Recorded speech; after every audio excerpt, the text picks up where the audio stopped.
നമസ്കാരം സുഹൃത്തുക്കളെ, welcome to my talk show. ഇന്നത്തെ വിഷയം എന്ന് പറയുന്നത് അമേരിക്കയെ പറ്റിയാണ്. അമേരിക്കയിലെ വലിയ മണിമാളികളിൽ കുടുങ്ങിപ്പോകുന്ന വാർദ്ധക്യം. അതായത് ഞാൻ പറഞ്ഞു വരുന്നത് അമേരിക്കയിൽ മാത്രം കാണുന്ന പ്രതിഭാസമാണ്. അതായത് അമേരിക്കയിൽ നമുക്കൊരു ഓപ്ഷൻ ഉണ്ട്. അതായത് ഗ്രീൻ കാർഡ് ഫയൽ ചെയ്യാം. നമുക്ക് ഞാനൊരു സിറ്റിസൺ ആണെങ്കിൽ എനിക്ക് എൻ്റെ അപ്പനെയും അമ്മയും കൊണ്ടുവരാം. അമേരിക്കയിൽ മാത്രം തരുന്ന ഒരു ചെയിൻ മൈഗ്രേഷൻ്റെ ഭാഗമായിട്ട് ബന്ധപ്പെട്ടതാണ്. അപ്പോൾ ഒരുപാട് മലയാളികളും ഇന്ത്യക്കാരും ഈ ഒരു സൗകര്യം ഉപയോഗിച്ചുകൊണ്ട് അവരുടെ അമ്മയും അപ്പനെയും ഫയൽ ചെയ്ത് കൊണ്ടുവരും നാട്ടിൽ നിന്ന്.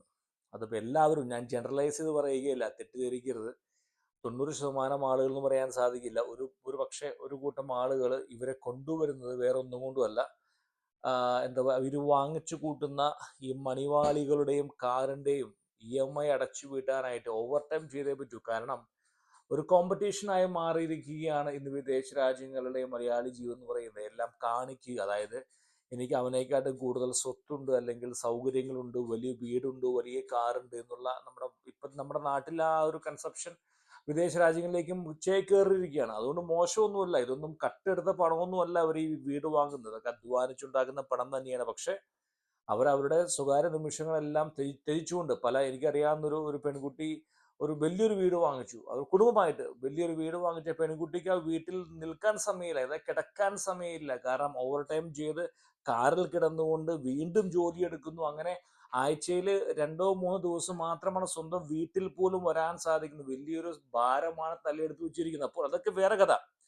അപ്പോൾ അങ്ങനെ ഈ അമേരിക്കയിലേക്ക് നമ്മൾ അപ്പനും അമ്മനെയും കൊണ്ടുവരുമ്പോൾ ഒരു ശരാശരി മലയാളിയുടെ ചിന്താഗതി എന്ന് പറയുന്നത് എപ്പോഴും എനിക്ക് കൂടുതൽ സമയം എനിക്ക് സ്പെൻഡ് ചെയ്യാം, ജോലി എടുക്കാം, പണം വാങ്ങാം, കുട്ടികളെ അപ്പനും അമ്മയും നോക്കിക്കോളും എന്നുള്ള ഒരു ഒരു ആശയം അല്ലെങ്കിൽ ഒരു ആഗ്രഹം കൊണ്ടായിരിക്കാം. അത് മാത്രമായിരിക്കില്ല, അവരെ കാണണം എന്നുള്ള ആഗ്രഹം കൊണ്ടായിരിക്കാം. ജനറലൈസ് ചെയ്യാൻ സാധിക്കില്ല. അങ്ങനെ അവരെ കൊണ്ടുവരുമ്പോൾ ഇവരെയും കൂടി നമ്മൾ കൺസിഡർ ചെയ്യണം. കാരണം വളരെ സോഷ്യൽ ലൈഫുള്ള, ഇപ്പോൾ നാട്ടിൽ നിന്നൊക്കെ വരികയാണെങ്കിൽ അത്യാവശ്യം വാർദ്ധക്യമായ ആളുകളാണെങ്കിൽ അവർക്ക് നല്ലൊരു സോഷ്യൽ ലൈഫ് ഉണ്ടാകാം. നാട്ടിൽ സുഹൃത്തുക്കൾ കാണുമായിരിക്കാം, പള്ളി കാണുമായിരിക്കാം, അമ്പലങ്ങൾ കാണുമായിരിക്കാം, അതുമായി ചുറ്റപ്പെട്ട വിഷയങ്ങൾ കാണുമായിരിക്കും. അല്ലെങ്കിൽ ജോലി എടുത്തവരാണെങ്കിൽ അതുമായി ബന്ധപ്പെട്ട സഹപ്രവർത്തകർ, അല്ലെങ്കിൽ അതും ഒരു ഒരു ഒരു ബിസി ലൈഫ് എന്നല്ലെങ്കിൽ പോലും ശരാശരി ഒരു ആക്റ്റീവ് ആയിരിക്കുന്ന ലൈഫായിരിക്കാം ഒരു അപ്പൻ്റെയും അമ്മയുടെ നാട്ടിൽ നിന്ന്. അവിടെ നിന്ന് കൊണ്ടുവന്ന് അമേരിക്ക പോലുള്ള ഒരു സ്ഥലത്ത് കാലാവസ്ഥ വളരെയധികം നമുക്കറിയാം വിപരീതമായ കാലാവസ്ഥയാണ്. ഒരു വീട്ടിൽ കൊണ്ടുവന്ന് ഭാഷ അറിയില്ല, ഡ്രൈവിംഗ് അറിയില്ല, അങ്ങനെ കൊണ്ടുവന്ന് പെട്ടുപോകുന്ന ആയിരക്കണക്കിന് മലയാളികളെ പറ്റിയാണ് ഞാൻ ഈ വീഡിയോ ചെയ്യുന്നത്. കാരണം ഡെയിലി ഞാൻ കാണുന്നതാണ്. കാരണം എൻ്റെ സബ്സ്ക്രൈബേഴ്സ്, അതോടൊപ്പം തന്നെ ഞാൻ ബന്ധപ്പെടുന്നവരും ഏകദേശം 60 കഴിഞ്ഞ ഉറച്ചായിമാരെയൊക്കെ ഞാൻ ബന്ധപ്പെടുന്നു. അപ്പോൾ ഒരു അനുഭവം എന്ന് പറയുന്നത്, അടുത്ത കാലത്ത് ഞാനൊരു ഒരു ഒരു വ്യക്തിക്ക് ഒരു ലിഫ്റ്റ് കൊടുക്കുന്നുണ്ട്. അദ്ദേഹം എന്നെ വിളിച്ചു പറഞ്ഞു, എന്നെ ഒന്ന് ഒന്ന് ഒന്ന് പിക്ക് ചെയ്യാവോ, ഞാൻ ജോലി സ്ഥലത്താണ്. അപ്പോൾ ഞാൻ പറഞ്ഞു, ഓക്കെ, തീർച്ചയായിട്ടും വരാമല്ലോ. അമേരിക്കയിൽ വലിയ കോമൺ ആയ സംഭവമാണ്. കാരണം ആളുകൾ അങ്ങോട്ടും ഇങ്ങോട്ടും ലിഫ്റ്റ് ചോദിക്കും. ഞാൻ പോയി പിക്ക് ചെയ്തപ്പോൾ ഞാൻ കണ്ടൊരു കാഴ്ച എന്ന് പറയുന്നത്, അദ്ദേഹത്തിന്റെ മരുമകനും അദ്ദേഹത്തിന്റെ മകളും ആ വീട്ടിൽ വെറുതെ ഇരിക്കുകയാണ്. എന്നിട്ട് പോലും അദ്ദേഹത്തിന് എന്നെ പോലെ ഒരു അന്യനെ വിളിക്കേണ്ടി വന്നു റൈഡിന് വേണ്ടിയിട്ട്.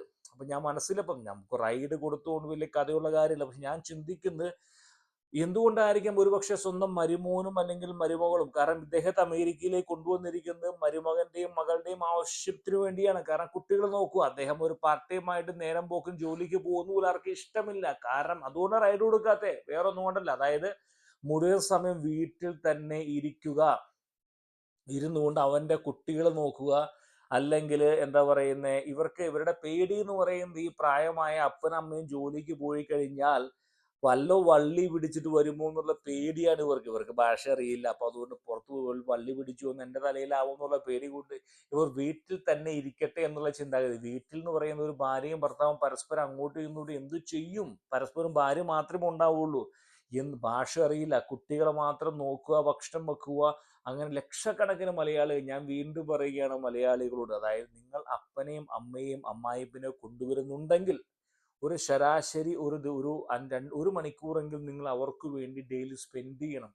അല്ലെങ്കിൽ 1 മണിക്കൂർ വേണ്ട, അരമണിക്കൂറെങ്കിലും അവരുമായി സ്പെൻഡ് ചെയ്യണം. നിങ്ങൾക്ക് സമയം ചിലവഴിക്കാൻ ഇല്ലെങ്കിൽ ദയവേത് ഇങ്ങനെയുള്ള ആൾക്കാരെ കൊണ്ടുവരരുത്. കാരണം നരക തുല്യമാണ് പല വൃദ്ധരുടെയും വൃദ്ധകളുടെയും ജീവിതം. സ്ത്രീകൾ ഒരു പക്ഷേ അടുക്കളയിലൊക്കെ ബിസിയായി പോവുമായിരിക്കും, ഭക്ഷണം ഉണ്ടാക്കും.